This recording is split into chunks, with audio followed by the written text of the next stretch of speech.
Bismillahirrahmanirrahim. Assalamualaikum warahmatullahi wabarakatuh. Nama saya Nurul Aiman binti Syahrom, bernombor matrik L2022-2014-521. Jadi hari ini saya akan membuat satu video refleksi berkaitan pengajaran saya yang lepas, iaitu pengajaran makro. Saya mengajar mata pelajaran matematik tahun 4 dan tajuk pengajaran saya iaitu wang. Jadi semasa sesi pembelajaran, kehadiran murid ialah iaitu 23 orang murid yang hadir daripada 24 orang murid.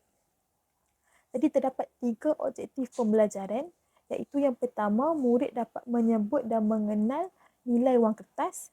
Yang kedua, murid dapat menjelaskan fungsi dan kegunaan duit. Dan yang terakhir iaitu murid dapat mengenal pasti masalah wang dalam rutin harian yang melibatkan operasi asas iaitu operasi tambah dan tolak. Jadi semasa sesi pembelajaran, saya melakukan 2 aktiviti, iaitu aktiviti yang pertama iaitu aktiviti pengukuhan dan yang kedua itu aktiviti kerja kumpulan. Jadi strategi yang saya gunakan itu ialah strategi pembelajaran berpusatkan murid, iaitu murid memainkan peranan penting dalam pembelajaran dan saya sebagai guru ialah pembimbing dan pemudah cara mereka. Semasa aktiviti berkumpulan itu saya guna kaedah simulasi.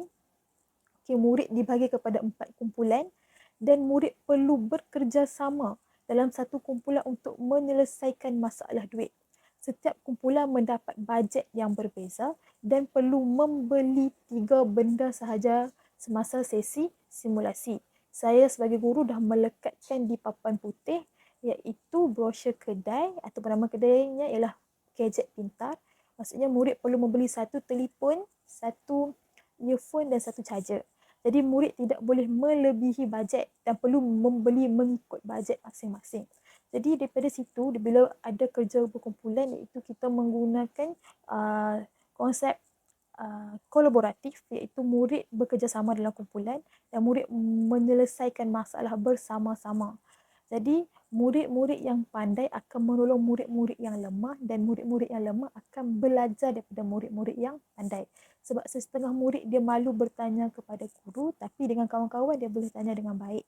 Jadi itulah fungsinya kerja kumpulan ataupun aktiviti kolaboratif.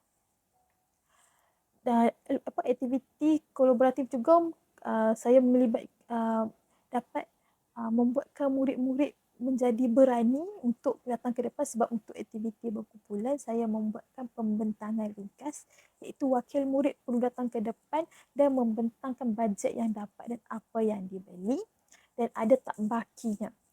Untuk aktiviti berkumpulan ni dia melibatkan duit hingga ke 100,000, itu bersesuaianlah dengan topik tahun 4 matematik wang.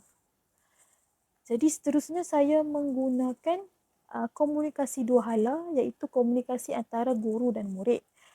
Untuk komunikasi dua hala ini, contoh-contoh aktiviti yang saya buat iaitu soal jawab.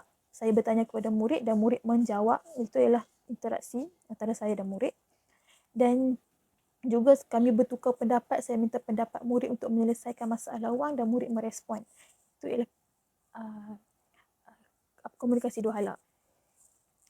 Dan seterusnya untuk aktiviti terakhir saya buat aktiviti penilaian. Aktiviti penilaian ni saya nak kaitkan dengan rutin harian murid iaitu berkaitan dengan wang. Jadi setiap murid datang ke sekolah membawa wang masing-masing. Jadi saya memberi satu kertas kecil dan murid perlu menulis berapa wang yang mereka bawa dan apa yang mereka beli di kantin sekolah, jumlah barang yang mereka beli di kantin sekolah dan baki. Daripada situ saya dapat melihat yang murid-murid dapat menyelesaikan masalah wang harian dengan baik. Maksudnya untuk wang yang nilai kecil ataupun dalam sesi harian, murid-murid dapat menyelesaikan masalah wang dengan masalah wang dan memahami konsep wang itu dengan baik.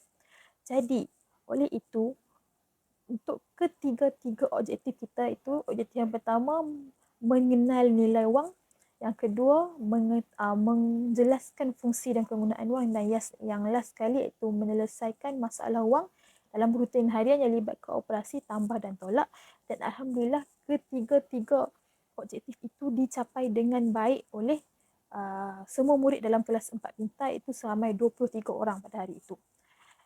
Jadi itu saja daripada saya. Alhamdulillah, terima kasih banyak-banyak.